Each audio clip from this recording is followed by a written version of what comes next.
Donald Trump's tough talk didn't end with last night's debate. He's lashing out this morning at Frank Luntz, who conducted a focus group of Ohio voters. 23 Republicans monitored the debate with Republican strategist and CBS News contributor Luntz. They were often critical of Trump, and he was quick to respond on Twitter. Trump wrote, quote, "Frank Luntz, your so-called focus groups are a total joke.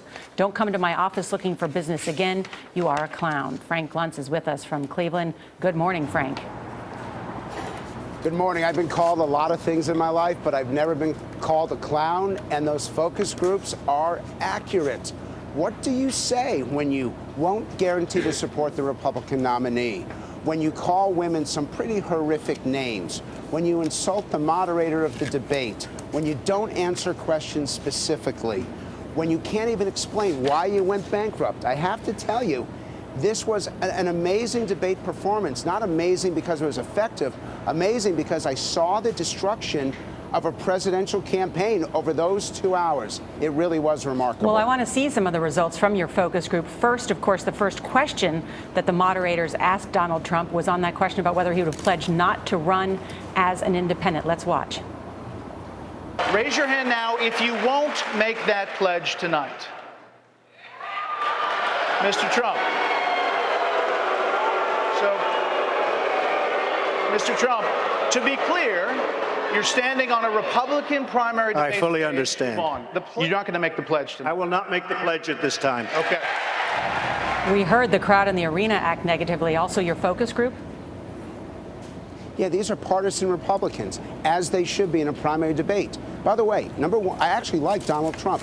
As a person, he's fun to be around. As a businessman, our group unanimously said that they would hire him to run a business if they owned one.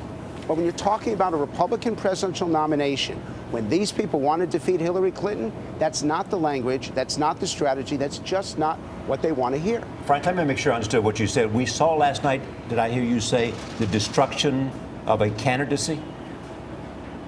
The destruction of a candidacy. I thought that Trump had the capability, because of his presentation, because of his persona, to take it up to 30, 35%. I saw this with Ross Perot, and Trump has many of the similar characteristics. Now, make no mistake, his popularity may even go up slightly, but the negativity around him, because in the end, you still have to be liked by a majority of Republicans to get the nomination. What I saw yesterday was the beginning of hostility that I haven't seen towards a presidential candidate. Trump was the #1 person walking into that debate. Almost all of his supporters abandoned him because of what he said. But there was such an interesting moment from your dial research involving women. This is a candidate who's really had a history of some misogynistic statements, which is why I think what happened with those dials right after he made comments about women were so fascinating. So first, let's listen to that clip, and then we want to hear what your response is to it. You've called women you don't like fat pigs, dogs, slobs, and disgusting animals. Your Twitter account Only Rosie O'Donnell. No, it wasn't.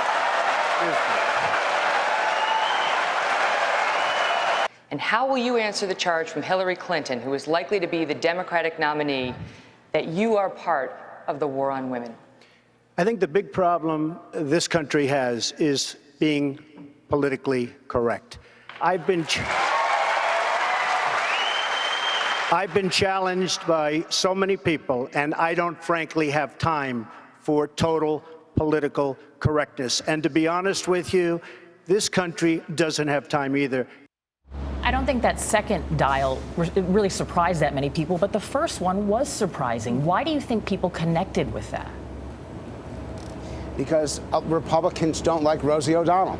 She was very famous in her hostility towards guns and hostility towards the NRA. Remember, this audience is a Republican audience, and they are reacting to Republican language, Republican rhetoric from Republican candidates. So you take a shot at Rosie O'Donnell, they like it, and they hate political correctness. So I want to be fair. Donald Trump had good elements last night. But when he would not guarantee that he was supporting the Republican nominee, when he could not answer those 4 bankruptcies, that was too much for a number of his supporters and too much for the group overall. Frank, other than Donald Trump, what was the most important element among the people that you tested coming out of last night's debate? One of them was Carly Fiorina. They got a chance to see some of her comments from the earlier debate, and they loved it. Second is that any candidate that showed the comparison between themselves and Hillary Clinton, which did not happen that often yesterday, that candidate did well. And third, national security. I know we always talk about economics. National security is really important to these Republicans, and they're going to be paying very close attention to the candidate that they think is toughest on ISIS and will absolutely reject this Iranian agreement. Frank Luntz, thank you.